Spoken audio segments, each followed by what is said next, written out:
বিগত 1 তাৰিখৰ দিনা আমি নাহৰকটীয়া ৰাজহ চক্ৰ বিষয়া মহোদয় লগতে নাহৰকটীয়া থানাৰ ভাৰপ্ৰাপ্ত আৰক্ষী বিষয়া মহোদয় লগতে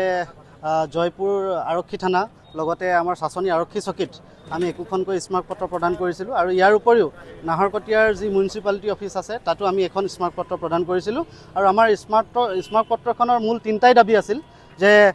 নাহৰকটীয়াৰ প্ৰত্যেকখন ব্যৱসায়িক প্ৰতিষ্ঠানৰ নাম ফলকসমূহ অসমীয়া ভাষাত ডাঙৰকৈ লিখিব লাগিব আৰু তাত অন্যান্য ভাষা তেওঁলোকে ব্যৱহাৰ কৰিব নোৱাৰিব। তাৰ উপৰিও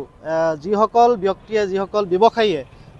নাহৰকটীয়া নগৰত থকা ফুটপাথকেইটাত নিজৰ ব্যৱসায়িক প্ৰতিষ্ঠানৰ সামগ্ৰী ৰাখি আবদ্ধ কৰি ৰাখিছে সেইসকল ব্যক্তিৰ ওপৰত কঠোৰ ব্যৱস্থা গ্ৰহণ কৰা আৰু তৃতীয়টো আছিলে যিসকল ব্যৱসায়ীয়ে অবৈধভাৱে বিভিন্ন স্থানত আজিৰ তাৰিখত অনা অসমীয়া ব্যৱসায়ী বিভিন্ন স্থানত যিসকল ব্যৱসায়ীয়ে আপোনাৰ ব্যৱসায় কৰি আছে সেইসকলক অতি সোনকালে উচ্ছেদ কৰা আৰু আমি তাৰ বাবে 7 দিনৰ সময়সীমা বান্ধি দিছিলোঁ। কিন্তু অতি দুৰ্ভাগ্যজনক বিষয় যে 7 দিন উকলি গ'ল। আমি ব্যক্তিগতভাৱেও গৈ বিভিন্ন ব্যৱসায়িক প্ৰতিষ্ঠানসমূহত আমি কৈছিলোঁ যে আপোনালোকে এই বেনাৰসমূহ আপোনালোকে অসমীয়া ভাষাত লিপিবদ্ধ কৰক, অন্যথাই কিন্তু আগন্তুক দেওবাৰৰ দিনা আমি প্ৰতিবাদত আমি নামিম আৰু প্ৰতিবাদত নামিলে কিন্তু আপোনালোকৰ এই নামফলকসমূহ আমি কলা ৰং সানি আমি মচি দিবলৈ বাধ্য হ'ম। কিন্তু দেখা গ'ল যে আজি আমি নাহৰকটীয়া নগৰৰ এমূৰৰ পৰা আমি আহি থাকোঁতে অলপ কেইখনমান দোকানতহে মাত্ৰ এই ফলকসমূহ মচাৰ পাছতেই আমি গম পালোঁ আৰক্ষী প্ৰশাসন আহি আমাৰ মাজত উপস্থিত হ'লি আৰু তেখেতে জনাইছে যে ওপৰৰ মহলৰ পৰা বোলে তেওঁলোকে হেঁচা প্ৰদান কৰিছে, প্ৰতিবাদটো ইমানতে স্থগিত ৰাখিব লাগে। ইয়াৰ আঁৰত কি ৰহস্য সোমাই আছে আমি বুজি পোৱা নাই। অসমত থাকি অসমৰ খিলঞ্জীয়াৰ ৰাইজৰ যি মাতৃভাষা এই মাতৃভাষাটোক অনীহা প্ৰকাশ কৰি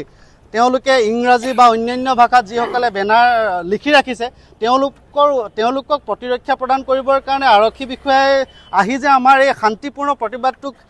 তেওঁলোকে স্থগিত কৰাৰ আমাক যি মানে ধমকি প্ৰদান কৰিছে ইয়াত কিন্তু আমি বীৰলাচি থানা অসমে কেতিয়াও আমি মানি ল'ব নোৱাৰোঁ। এইখন আমাৰ ঠাই আৰু এই ঠাইত অসমীয়া আধিপত্য আগন্তুক দিনলৈকে থাকিব লাগিব আৰু যি এই আমি স্মাৰক পত্ৰ প্ৰদান কৰিছিলোঁ স্মাৰক পত্ৰ প্ৰদান কৰাৰ 7 দিনৰ সময়সীমা উকলি যোৱাৰ পাছতো যদি আৰক্ষী প্ৰশাসনে আমাক বাধা দিব লগাই আছিলে তেতিয়াহ'লে স্মাৰক পত্ৰ তেওঁলোকে গ্ৰহণ কৰিছিলে কি কাৰণে এয়াও এটা কিন্তু আজিৰ তাৰিখত এটা ডাঙৰ প্ৰশ্ন উত্থাপিত হৈছে।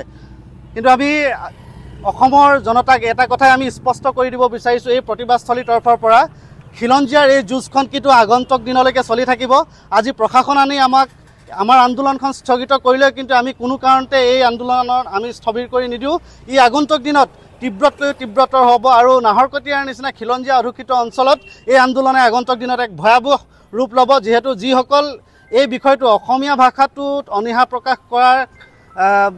সমৰ্থন কৰা যিসকল এই আচলতে ওপৰৰ মহল যিটো ওপৰৰ মহল এই ওপৰৰ মহলটোকো আমি সকীয়াই দিব বিচাৰিছোঁ যে যদি আমি বীৰলাচি থানা অসমে কেনেবাকৈ গম পাওঁ যে এইকেইজন ব্যক্তিয়ে বোলে এই মানে আমাৰ যিটো আন্দোলন এইটোক প্ৰতিৰোধ কৰাৰ চেষ্টা কৰিছে তেতিয়াহ'লে কিন্তু তেওঁলোকক আমি সকীয়াই দিছোঁ যে মুখামুখি সংঘৰ্ষলৈ সেইসকল ব্যক্তি সাজু হৈ থাকক। বীৰলাচি থানা অসম ইমানতে কিন্তু কেতিয়াও ক্ষান্ত নাথাকে। আমি নিশ্চিন্তই আমি ক'ব পাৰোঁ যে নিশ্চয় ওপৰ মহল বুলি ক'লে সাধাৰণতে আমি ৰাজনীতিৰ কথাই আমি ক'ব লাগিব। ৰাজনীতিৰ জড়িত থকা বিশেষ ব্যক্তিসকলে আচলতে এনেকুৱা প্ৰৰোচনা কৰি থকা আমাৰ মানে বিভিন্ন সময়ত আমি দেখা পাই আহিছোঁ আৰু নাহৰকটীয়াৰ নিচিনা এডোখৰ ঠাইত যিসকল ব্যৱসায়িক সেই ওপৰৰ মহলটোৱে আজি মানে প্ৰতিৰক্ষা প্ৰদান কৰাৰ চেষ্টা কৰি আহিছে সেই প্ৰতিৰক্ষা প্ৰদান কৰা সেই মহলটোক কিন্তু আমি বীৰলাচি থানা অসমে কেতিয়াও আমি ক্ষমা নকৰোঁ। আমি তেওঁলোকক সকীয়াই দিছোঁ যে যদি তেওঁলোকৰ ইমানেই যদি অনা অসমীয়াৰ প্ৰতি তেওঁলোকৰ প্ৰীতি স্নেহ আছে বা নিজৰ মাতৃভাষাটোৰ প্ৰতি ইমানেই তেওঁলোকৰ মানে দৰদী আচৰণ তেওঁলোকে কৰিবলৈ যি চেষ্টা কৰিছে আমি কিন্তু সেই কথাটোক আমি কিন্তু বীৰলাচি থানা অসম নাহৰকটীয়া আঞ্চলিক সমিতিয়ে তীব্ৰ গৰিহণা দিছোঁ।